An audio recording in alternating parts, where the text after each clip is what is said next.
आज भोले बाबा ने भगवान का नाम लेकर के उस विष का पान कर लिया। अच्छा, धीरे धीरे धीरे धीरे उस समुद्र मंथन से विविध प्रकार की वस्तुएं निकली। जैसे कि उच्च सर्वा घोड़ा निकला तो इंद्र को दे दिया गया, कौस्तुभ मणि निकली तो भगवान को दे दी गई, रंभा इत्यादि विविध प्रकार की अप्सराएं निकली, बारूणी निकली। इसी के मध्य लक्ष्मी जी ने भगवान से कहा कि देखो भाई, सब लोगों का विवाह होता है, कितना बढ़िया बारात लेकर के लोग जाते हैं, लेकिन हमारा आपका कभी विवाह तो होता ही नहीं। तो नारायण जी ने कहा कि देखो, जब से सृष्टि बनी है तब से अब तक तुम ही हमारी पत्नी हो, और विवाह तो उसका होता है जिसकी पत्नी बदलती रहती है। इस जन्म में कोई और है, अगले जन्म में कोई और मिलेगा।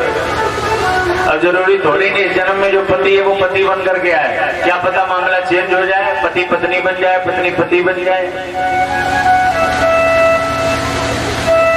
लक्ष्मी जी ने कहा कि देखो महाराज, ये सारी बातें हम आपकी मानने वाले नहीं, हमें तो विवाह करना। तो भगवान की बात को मान करके आज लक्ष्मी जी समुद्र के अंदर से प्रकट हो गए। हाथ में कमल पुष्पों की माला लेकर के लक्ष्मी जी प्रकट हुई। इसीलिए समुद्र जो है वो लक्ष्मी का पिता है। अरे, प्रकट होने के पश्चात लोगों ने कहा कि भाई लक्ष्मी जी का विवाह कराना है। तो जितने लोग हैं वो सबके सब लाइन में बैठे हैं। देखा कि सबसे आगे दुर्वासा जी बैठे हैं। लक्ष्मी जी ने कहा कि ये दिखने में तो अच्छे हैं, लेकिन ये क्रोध ज्यादा करते हैं, न जाने कौन सी बात पर हमको श्राप देते हैं। और आगे बढ़े तो भोले बाबा बैठे।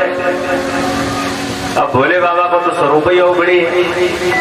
लक्ष्मी जी ने कहा कि है तो कर्पूर गौरम करुणा बता रहा हूं, लेकिन इनके न रहने का ठिकाना है, न खाने का ठिकाना है, तो भाई इनके साथ हम कैसे चले जाएं।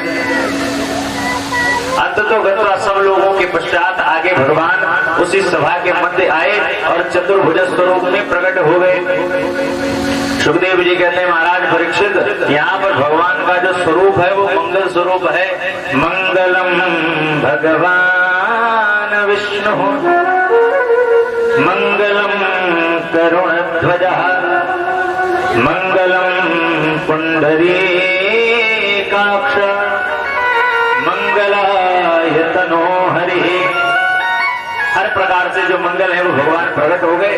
और प्रकट होने के पश्चात लक्ष्मण जी से विवाह किया। इसके पश्चात धर्मंत्री जी अमृत का कलश लेकर के निकले, और जैसे अमृत का